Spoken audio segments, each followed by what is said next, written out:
Zəfərin 5-ci ilində ölkə ərazisində təntənəli yürüşlər keçirildi.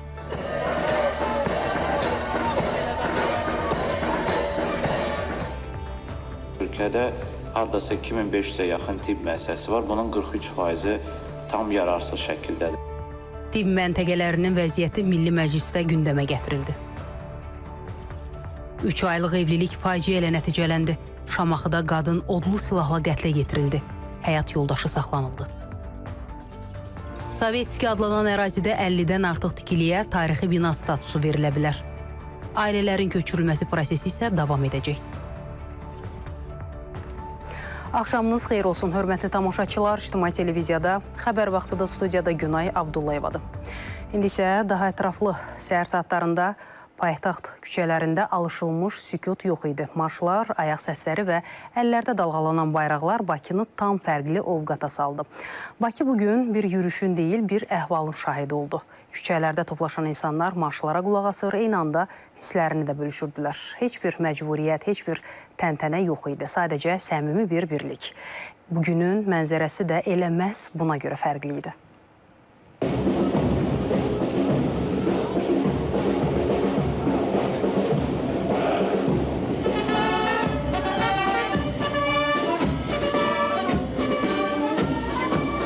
Bakı küçələrində bugün adi bir səhər sükutu yoxdur. Hər tərəfdə marş sədaları və qürur dolu anlar yaşanır.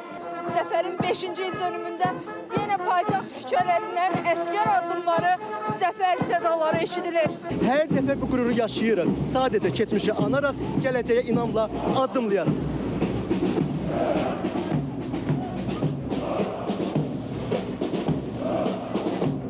Əlində üçrəngli bayraq eyvandan izləyənlər,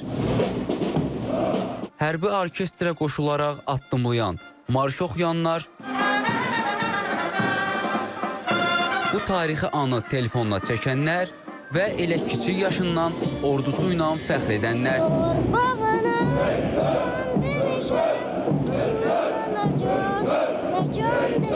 Bugün keçirilən yürüşdə hər atılan addım sanki bu mesajı ötürür.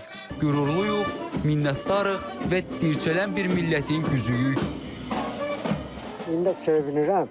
Əsgərdən elə o marşı gəldim, elə bildim mən də əsgərəm.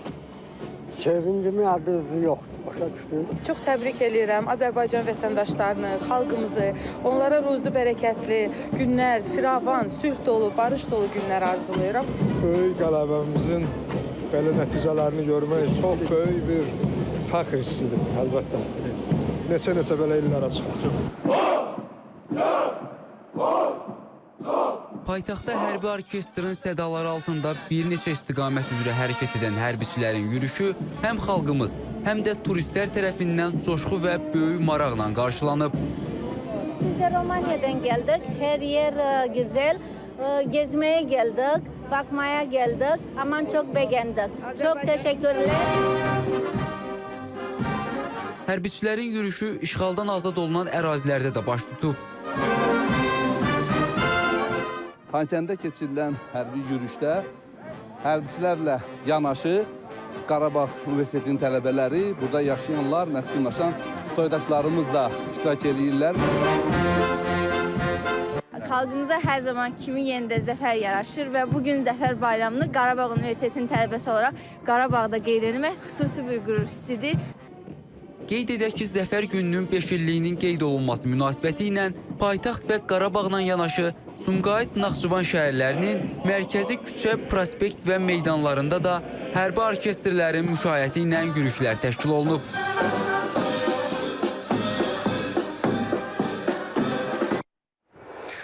Bakıda Vətən müharibəsində qazanılan qələbənin 5-ci il dönümünə əsr olunan hərbi parada hazırlıq keçirilir. Hazırlıqla bağlı Azərbaycan Respublikasının silahlı qüvvələrinin bölmələri ilə məşqlər edilir, hərbi texnikalar nümayiş olunur.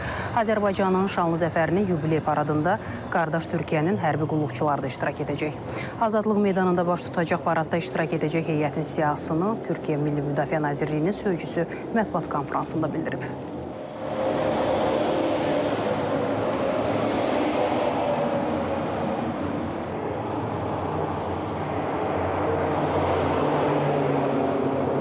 Ancaq bu dəfəki paradda sadəcə və sadəcə İki devlet, tek millet anlayışıyla her koşulda birlik ve dayanışma içinde olduğumuz dost ve kardeş ülke Azerbaycan'ın 8 Kasım Zafer Günü ile 9 Kasım Devlet Bayrak Günü'nü şimdiden kutluyoruz. Azerbaycan'da Zafer Haftası etkinlikleri kapsamında yarın Mehteran Birlik Komutanlığımız ve Gence Devlet Filarmoni Orkestrası tarafından müşterek konser icra edilecek. 8 Kasım'da Cumhurbaşkanlığı Muhafız Alay Komutanlığı Tören Birliği tarafından tören geçişi ve Hava Kuvvetlerimize ait 6 adet F-16 uçağımız ile muharip uçak geçişi yapılacaktır. Qazaxıstandan göndərilən 15 vaqonluq taxıl qatarı artıq Azərbaycan ərazisindən keçərək Ermənistan yoluna çıxıb. Beləliklə, bu istiqamətdə tranzit marşrutlar genişləndirilir və proses dayanmayacaq. Gedişatın yaxın dövrdə logistikanın daha səmərəli işləməsinə imkan yaradacağı gözlənilir.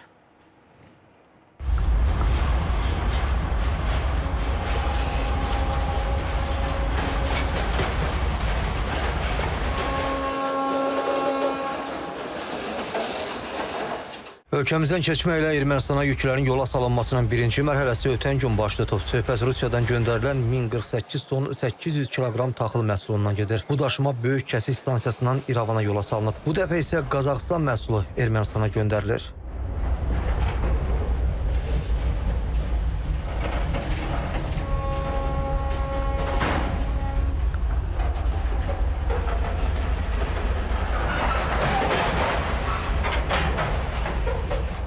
Qazaxıstandan 15 vaqondan ibarət qatarla aparılan taxıl yükü ötən günün birinci yarısında Azərbaycan ərazisinə daxil olub. Bu gün isə artıq qatar Bakı şəhər ərazisindən keçməklə üzü Ermənistana doğru hərəkətinə start verir.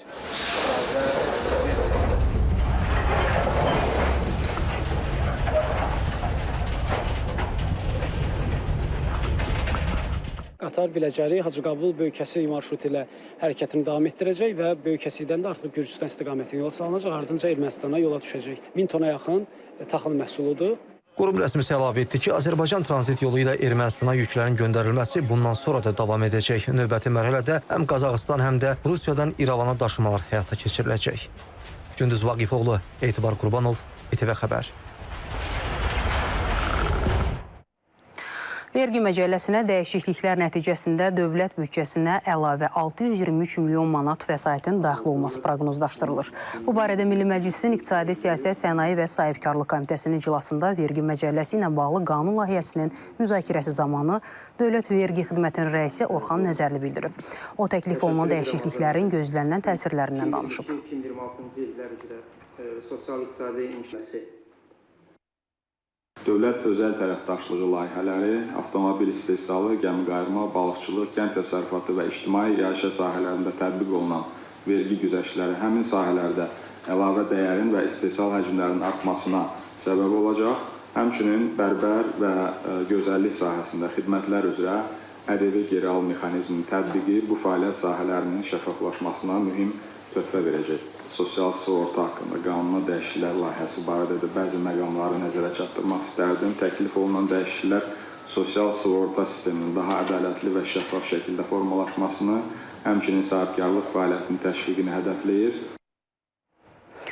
Ölkədə yararsız vəziyyətdə olan tibb məntəqələrinin sayı açıqlanıb. İcbari Tibbi Sığorta üzrə Dövlət Agentliyinin İdarə Heyətinin sədri Zaur Əliyev Milli Məclisin komitə iclasındakı çıxışında belə məntəqələrin və orada tibbi xidmətin normal səviyyə çatdırılması üçün həll yollarından danışıb. O, həmçinin bölgələrdə həkim təminatı məsələsinə də toxunub. Ölkədə hardasa 2500-ə yaxın tibb müəssisəsi var. Bunun 43%-i tam yararsız şəkildədir. Yəni, bu daha çox kənd məntəqələr, ilkin tibbi xidmətdən bəli. Bu kənd məntəqələrindən söhbət gedir və eyni zamanda ciddi kadr çatışmazlığı var. Hardakı bizə təxmini ən azı 1500 həkim işə götürmək lazımdır ki, bu kənd məntəqələrində bunlar işləsinlər. Sosial-iqtisadi inkişaf strategiyasında da 2027-2030-da da illər üzrə bölmüşük və təxmini o məsələni həll edə bilərik, yəni ki, o təmir məsələlərini. Davam edirik. Şamaxıda dəhşətli bir qətl hadisəsi törədilib. İlkin məlumata görə 3 ay əvvəl ailə həyatı quran Pərviz Tağıyev həyat yoldaşı 19 yaşlı Gültəkin Eynalovanı öldürüb. Hadisəni törətməkdə şübhəli bilinən rayon sakini polis əməkdaşları tərəfindən tutularaq istintaqa təhvil verilib. Qeyd edək ki, Pərviz Tağıyev əvvəllər rayon polis şöbəsində polis olaraq xidmət edib. Bir müddət öncə o öz istəyi ilə xidmətdən xaric edilib. Faktla bağlı Şamaxı rayon prokurorluğunda cinayət işi başlanılıb, istintaq davam etdirilir. Hadisə şəhərin Aşıq Məmmədağa küçəsindəki bu evdə baş verib. İlkin məlumatlara görə həyat yoldaşını odlu silahdan atəş açmaqla qətlə yetirib. Hadisənin dəqiq baş vermə səbəbi və təfərrüatları aparılan araşdırmaların sonunda bəlli olacaq. Sovetski adlanan ərazidə 50-dən artıq tikiliyə tarixi bina statusunun verilməsi nəzərdə tutulur. Bunu Dövlət Şəhərsalma və Arxitektura Komitəsinin Bakı Şəhər Memarlıq və Şəhərsalma Baş İdarəsinin rəisi Riyad Qasımov jurnalistlərə açıqlamasında deyib. Onun sözlərinə görə ərazidə 70-dən artıq tarixi bina mövcuddur. Son bir neçə ay ərzində müvafiq qurumlar tərəfindən köçürülmə, qorunma və digər işlər nəzərdə tutulub. Bundan başqa bir çox binalar sökülüb və 400-ə yaxın ailə köçürülüb. İdarə rəisi prosesin davam edəcəyini bildirib. Bakıda və ümumiyyətlə Azərbaycanda şəhərsalma sahəsində mövcud olan böyük islahatlar və görülən iri layihələrin hamımız şahidik.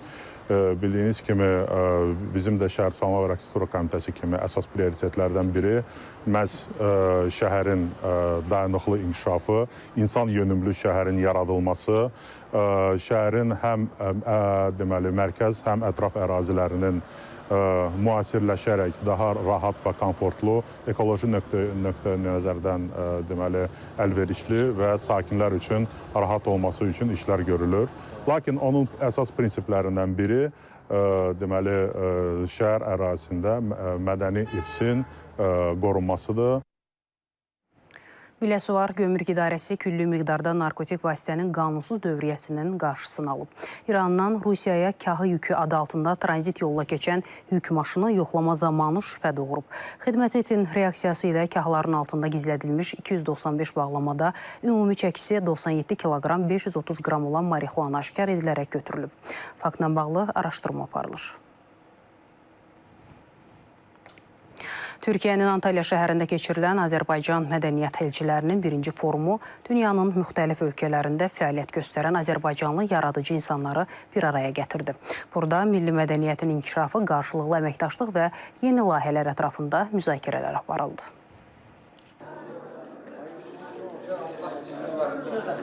Qırxdan çox ölkədən 200-ə yaxın mədəniyyət xadimi Antalyada toplandı. Məqsəd Azərbaycan mədəniyyətini dünyada tanıtmaq, mədəniyyət elçiləri arasında əlaqələri gücləndirmək və bu sahədə fəaliyyət göstərən qurumların işini daha məqsədyönlü şəkildə koordinasiya etməkdir.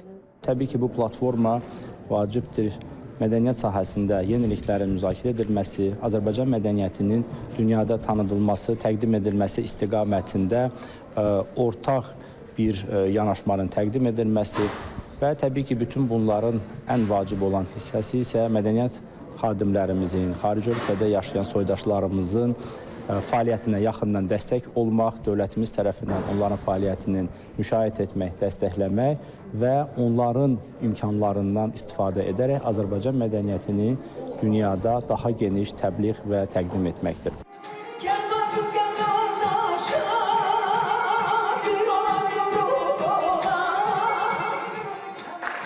Burada yaranan hər ünsiyyət yeni bir film, yeni konsert və sərgilər üçün ilk addımlar ola bilər.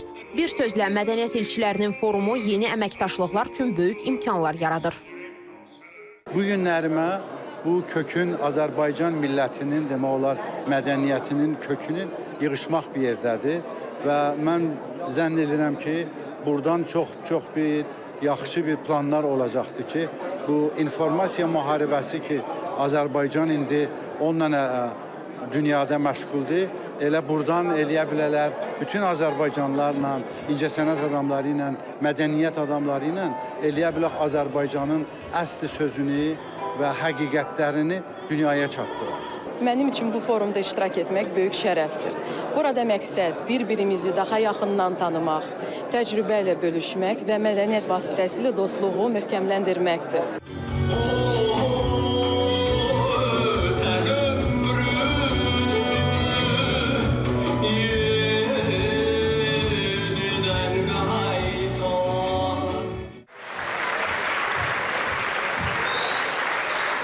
Mədəniyyətə bugünkü aləmdə yumuşaq güc deyirlər. Və bu doğrudan da belədir. Mədəniyyətin gücü çoxdur və çox vacib işlər də görür. İndicə çox gözəl, möhtəşəm bir konsert verildi və indicə bunun son notları eşidildi.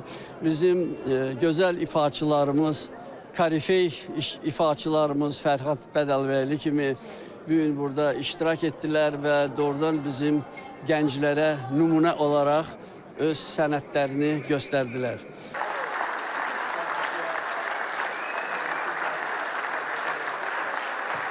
Forum çərçivəsində 4 gün ərzində rəqəmsal platforma təqdim olundu. Panel müzakirələri keçirildi. Xaricdə fəaliyyət göstərən Azərbaycan mədəniyyət mərkəzlərinin işinə dair hesabatlar dinlənildi. Forumun gələcəkdə hər il keçirilməsi planlaşdırılır. Bu, həm mədəniyyət elçilərinin əlaqələrinin genişlənməsinə, həm də Azərbaycanın dünyaya təqdimatında daha sistemli addımların atılmasına imkan verəcək. Qeyd edək ki, Azərbaycan mədəniyyət elçilərinin birinci forumu Mədəniyyət Nazirliyi və Diasporla İş üzrə Dövlət Komitəsinin birgə təşkilatçılığı ilə baş tutdu. Maya Sabir qızı, Fariz Quliyev, Elmira Seyfəddin qızı, İTV Xəbər, Türkiyə. Sonuncu xəbərimizi təqdim edirik. Əməkdar artist Vahid Əliyev vəfat edib. Bu barədə Azərbaycan Dövlət Milli Gənc Tamaşaçılar Teatrından məlumat verilib. Xatırladaq ki, aktyor bir neçə il öncə infarkt keçirtmiş və daha sonra əməliyyat olunmuşdu. Allah rəhmət eləsin. Belə hörmətli tamaşaçılar, bu saatlıq bizdən bu qədər. Növbəti saatda görüşmək ümidi ilə hələlik.